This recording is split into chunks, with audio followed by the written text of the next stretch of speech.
Now it's time for Lefties Losing It. Let's start, Lefties, with my favourite moment over the weekend where President Donald Trump called out the far-left Maine Governor, Janet Mills, who's refusing to abide by federal laws and protect women's sport from male bodies. Grab the popcorn and enjoy this exchange. Is Maine here, the governor of Maine? Well, are you not going to comply with it? I'm complying with state and federal laws. We are the federal law. Well, you better do it. You better do it because you're not going to get any federal funding at all if you don't. And by the way, your population, even though it's somewhat liberal, although I did very well there, your population doesn't want men playing in women's sports. So you better comply because otherwise you're not getting any federal funding. See you in court. Every state, good. I'll see you in court. I look forward to that. That should be a real easy one. And enjoy your life after governor, because I don't think you'll be in elected politics. Oh, doesn't she look mad there?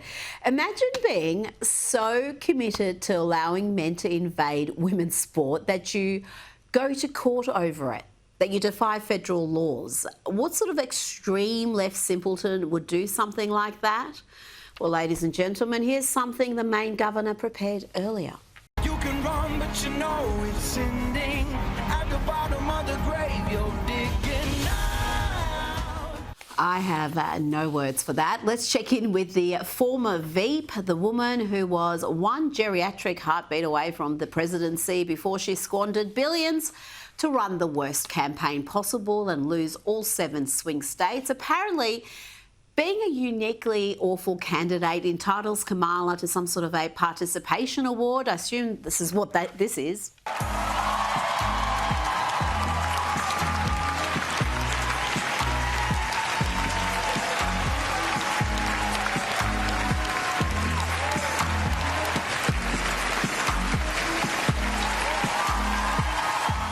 I'll have more on that later with Josh Hammer, but I know what you'll want to hear. You want one of those inspirational Kamala speeches. The woman's oratory skills are unmatched. And while we have no illusions about what we are up against in this chapter in our American story, this chapter will be written not simply by whoever occupies the Oval Office, nor by the wealthiest among us. Ooh, she dropped the various accents there and actually stuck to the script. That was a very un-Kamala-like performance, I've got to say. Let's go to a more typical Kamala speech. This is from last week. I know you miss her vacuous word salads. I miss them. Because then what do we have left? And the way that I see it also is that when we think about like these moments where we see things that are being taken, but also let's see it as nature abhors a vacuum. So where there's a vacancy, then let's fill it. Yes, let's do that, Kamala. Let's do that right after happy hour is finished. Now, I have some depressing news for Lefties Losing It fans around the world, and this segment every single night gets millions of views online, and regular fans would know that MSNBC anchor Joy Reid has been a rich source of material for me, but alas, today she was sacked. Where will I find content like this? In America, there's a thing about both white vigilantism and white tears, particularly male white tears. Really white tears in general, because that's what Karens are, right? They Karen out, and then as soon as they get caught, it's like, Green Waterworks. White men can get away with that too. And it has the same effect. Even as the right tries to politicize the idea that masculinity is being robbed from American men by multiculturalism and wokeism, they still want to be able to have their tears. I really do hope she's now got more time to post on social media because I need that sort of content. This show doesn't put itself together. I need the lefties to lose it. And not only is Joy Reid a nasty extreme left race baiter, but she's also stupendously stupid. Just listen to this analysis, if you can call it that, of Kamala Harris's election campaign. I mean, this really was an historic, flawlessly run campaign. She had Queen Latifah never endorses anyone. She came out and endorsed. You know, I mean, she had every prominent celebrity voice. She had the Taylor Swift, she had the Swifties, she had the Beehive. Like, you could not have run a better campaign in that short period of time. And I think that's still true. Even the other MSNBC nincompoops looked embarrassed there, but I've got to say, I'm genuinely shattered that she's been fired. I've just got my fingers crossed that The View give her a role. And we will have plenty more lefties losing it with my next guest. But let's start with an antidote to all that lefty craziness. This is the Veep, Vice President JD Vance at CPAC with an important message for young men. And this is as relevant in Australia as it is in the US and throughout the rest of the Western world. My message to young men is don't allow this broken culture to send you a message that you're a bad person because you're a man, because you like to tell a joke, because you like to have a beer with your friends, or because you're competitive. It's our cultural message is I think that it wants to turn everybody, whether male or female, into androgynous idiots who think the same, talk the same, and act the same. We actually think God made male and female for a purpose, and we want you guys to thrive as young men and as young women, and we're going to help with our public policy to make it possible to do that. Joining me now is Newsweek's Senior Editor-at-Large at Article 3 Project Senior Counsel, Josh Hammer. Josh, is the era of demonising men, demonising masculinity as inherently toxic and undesirable, is that era finally over? Rita, do you want to know how I know that America is back? Is because we have a 40-year-old vice president of the United States who uses terms like androgynous idiot from the nation's largest conservative political gathering there. I mean, I think that the war on men is absolutely over. J.D. Vance is the perfect vice president to try to make manliness in America great again. This is someone who is 40 years old, who comes from the Rust Belt there. He wrote about this at great length in his best-selling memoir, Hillbilly Elegy. He knows exactly what young men have been dealing with for the past 20 years. He also knows just how badly the Obama, Biden, Kamala Harris manifestation of the Democratic Party has commenced and waged a prolific and hideous war on men there because, again, he has come of political age during this exact same cycle. So at this point in the year 2025, with Donald Trump as president, J.D. Vance as vice president, I think we can definitively say that the war on men, as we have seen here in America, is over. That's not to say that it could not come back with a vengeance 4 or 8 years from now, God forbid. But for now, Rita, from personal experience, I can tell you it's a pretty good time to be a man in America these days. Well, that's good to hear, Josh. Now, you wrote a fantastic piece for The Spectator on JD Vance, and that speech that put Europe on notice made it clear that Europe's current priorities are no longer America's priorities. Tell me what you think will be the fallout from... Well, that was really a Trump administration rebuke. J.D. Vance may have delivered it, but that came straight from the Trump administration. And it was a rebuke of the European elites. Yeah, and it directly flows from Donald Trump's foreign policy the first term, too. So J.D. Vance is a very articulate spokesman, and give him a lot of credit for being the 40-year-old who goes there into the belly of the European Union beast in Germany and delivering this message. But you're totally right. This is bread and butter Trump administration policy going back to the first time. You know, Donald Trump, even the first time, rubbed a lot of European elites the wrong way for multiple reasons. One of those reasons is that he basically was saying, you guys are not pulling your weight when it comes to spending your NATO treaty required percentage of gross domestic product on defense spending there. Incidentally, Rita, funny how that works. After Donald Trump broached that third rail topic, you had the percentage of European countries that were actually doing exactly that, basically double. Funny how that works, by the way. The media will not give Donald Trump credit for such things there. But what J.D. Vance basically said, and again, on behalf of the administration, is that Europe, you know what? Once upon a time, America and Western Europe in particular, we were in lockstep. Back during the Cold War, we were fighting the communists, we were fighting the Soviets there. We shared a thing called values. But, you know, at this point in the 2020s, do we actually share the same values? I'm not entirely sure what the answer to that question is. Maybe the Biden administration share the same values as Emmanuel Macron, as Olaf Scholz, and as various of these other European Union leads there. But Donald Trump and J.D. J.D. Vance, who care about national sovereignty, who care about realism in foreign relations, who care about things like free speech.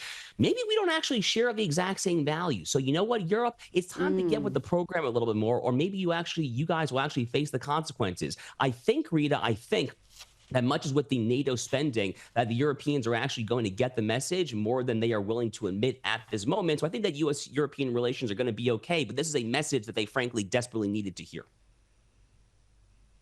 Absolutely, and their people may make the decision for them, because they have been pushing the sort of policies that America doesn't want. I would argue most Europeans don't want: open borders, mad green policies that are absolutely crippling their economies, and also suppressing free speech. But there is a backlash in much of Europe. We've seen it from Italy all the way to Sweden and Finland. So the people may decide for them.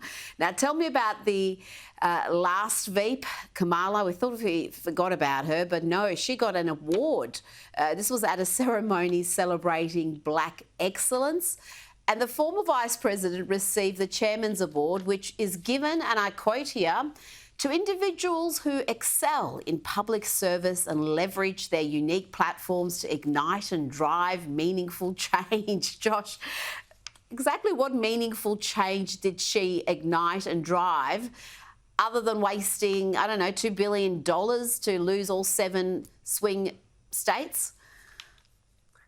Great question. I'm not entirely sure that I could tell you what exactly Kamala Harris did. I mean, you know, this is one of those kind of mealy-mouthed boilerplate prizes that they're clearly just they want to give it to Kamala Harris because they want to try to make Kamala Harris relevant or keep her relevant there. That's the only purpose of this. That is literally the only reason why the NAACP is giving her this award at this time, is they are trying to keep her politically relevant, because God forbid she might actually run for president again if she is so delusional to do so in the year 2028. There's nothing there. I mean, this is total gobbledygook there. It's total gibberish. The woman accomplished positively absolutely nothing as Vice President of the United States there. She was routinely ranked as one of the least popular, if not the single least popular vice president in all of modern American history. Her vice presidential office leaked like a sieve to Politico, to the New York Times there. It was extraordinarily leaky. By all accounts, she was a horrific boss, by the way. That's the reason that they were leaking, is because she treated everyone in that office like absolute crap there. I can't name a single thing that she actually tangibly accomplished, other than what you said, which is that she wasted oodles and oodles and oodles of donors' dollars there. Many of those donors, I think, are still looking for a refund, incidentally. I'm not sure they've gotten that at this point. Good luck. Yeah, she was a uniquely terrible candidate, and to get this award, I'd hate to think who else was in the running for it. Now, we're going to speak about the shenanigans at MSNBC shortly, but let's cover some serious stuff. Let's hear from the UN ambassador, Elise Stefanik, Trump administration's UN ambassador, vowing to dismantle UNRWA. And a top priority that I have worked on in Congress for years, President Trump defunded UNRWA, the pro-Hamas terrorist group that committed atrocities on October 7th. And make no mistake, hear it now, as President Trump's United States ambassador to the United Nations, we will not only defund UNRWA, we will dismantle it. Josh, our governments give millions to UNRWA despite serious doubts about what they were doing, where that money was going, Hamas's involvement. The US is finally bringing some accountability to this body, and hopefully to the rest of the UN. You know, the Trump administration, the first time around, defunded UNRWA, UNESCO, multiple of these, not just anti-Semitic, but frankly, just anti-American, anti-Western civilization UN bodies there. The Biden administration, with Biden and Kamala Harris, of course, then fully refunded them again. But what Elise Stefanik is saying here, she's taking it even further, Rita. She's saying that we're not merely going to defund UNRWA again. We're actually going to try to annihilate it top to bottom there.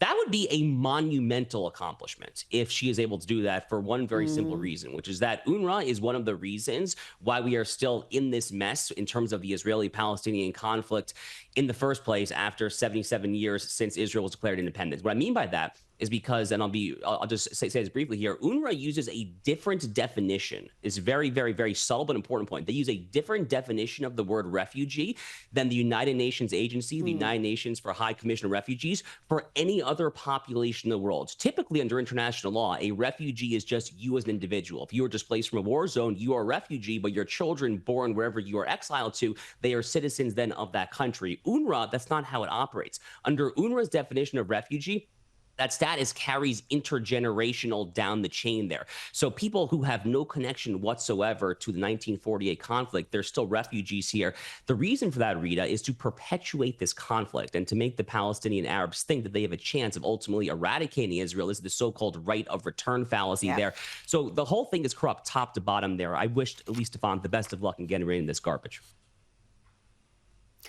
Like you said, it's a monumental task, but I think she's equal to it.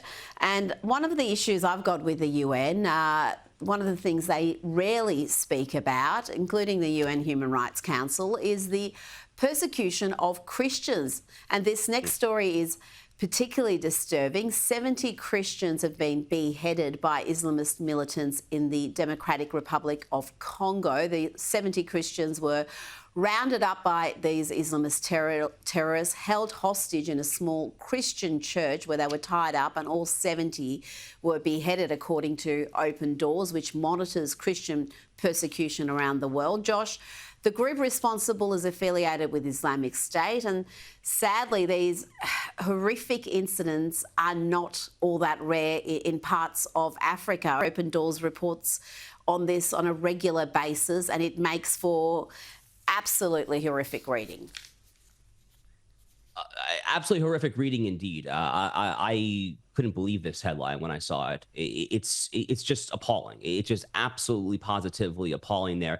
You typically see these sorts of stories sometimes in Egypt with the Coptic Christian community when it comes to Muslim Brotherhood affiliates. Sometimes you see it in Nigeria with Boko Haram. The Congo is somewhat of a plot twist. The Muslim population of the Congo, Rita, I looked this up, is approximately 1.5%. So that's not exactly high there. Clearly, this ISIS affiliated group is punching far above its weight there, but it's just another reminder, as if we needed it, that radical Islam continues to be a genuinely lethal threat for Jews and Christians all throughout the world. I mean, whether or not we're in the West, whether or not we're in the Southern Hemisphere, Western Hemisphere, no matter what it is, radical Islam remains a terrible threat. Fortunately, we have a commander-in-chief here in the United States, Donald Trump, who I think very soberly and clearly sees that threat for what it is. I'm not entirely sure our European partners do there, but certainly the good folks in Africa need all the help they can get. I'm not sure that they're going to get it, though, tragically, from the United Nations anytime soon. Before you go, Josh, Joy Reid, and I've got to say, she's been one of my favourite lefties losing it. And by favourite, I mean she gives me so much material. Just I could do a segment on her almost daily.